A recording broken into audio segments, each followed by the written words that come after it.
I want to teach you guys some basic refinance math.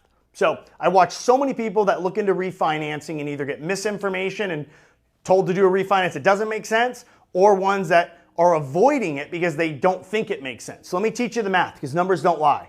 So bought a house, you got a loan for $400,000, 3.5% 1 year ago. Your payment, principal, and interest is $1,796. Well, if you've been in the loan for a year on your 30-year fixed loan, you only got 29 years left. Now you go get a new loan.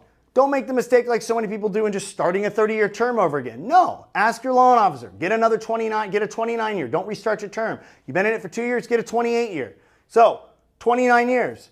My new loan amount, I paid down my balance a little bit, $395 at 2.875%, gives me a total payment of $1,683. And I actually gave it a little bit of buffer room in that one because I wanted to roll in some of my fees, which I'll explain here in a minute. So I'm dropping my payment from $1,796 to $1,683, saving about 113 bucks a month. I immediately look over and what is this going to cost me? And when I see these things, like so many consumers, it's going to cost me $5,800 in closing costs.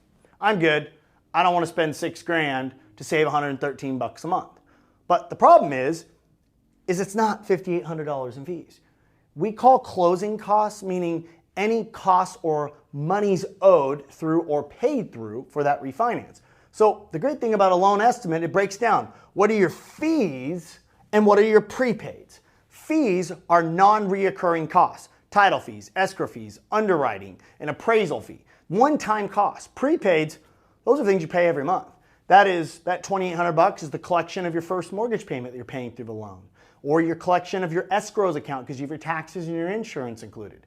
Whether you refinance or not, you're making your mortgage payment. So for an example, when you're looking at and you're comparing it, ignore your prepaids because those exist no matter what. Focus on your fees section of your loan estimate. So now, even though my closing costs are $5,800, my actual fees, the true cost of doing this refinance is only $3,000. So $3,000 in fees saves me 113 bucks a month.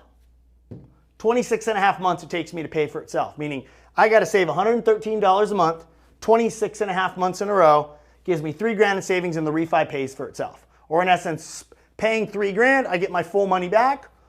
In 5 years, roughly, I double my money, right? So don't make the mistakes that so many people do. Don't start your loan term over. When you're looking, comparing, and seeing if it makes sense for you to refinance, only look at your fees section that you're doing it. Everybody should know this basic math. So very simple. Fees divided by monthly savings gives you your break-even point. So there you are. You're equipped with the basic refi math.